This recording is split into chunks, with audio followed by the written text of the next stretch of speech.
Ya havadan ya karadan. Havadan gitmeyi tercih ederim doğrusu. Peki canım evladım, sen bilirsin. Paşaconluğun nasıl isterse öyle et. Helallaşalım canım evladım. Helallaşalım sevgili babacığım. Seni çok özleyeceğim be canım evladım. Ya ben de baba, ben de seni çok özleyeceğim. Bak ya, ağlama, beni de ağlatacaksın be. Allah! Hayırlı yolculuklar canım evladım. Elveda babacığım. Elveda sevgili evladım.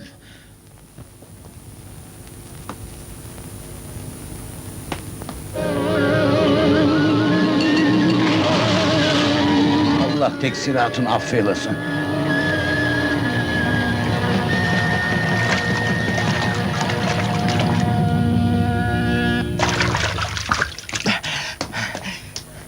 Eyvallah baba.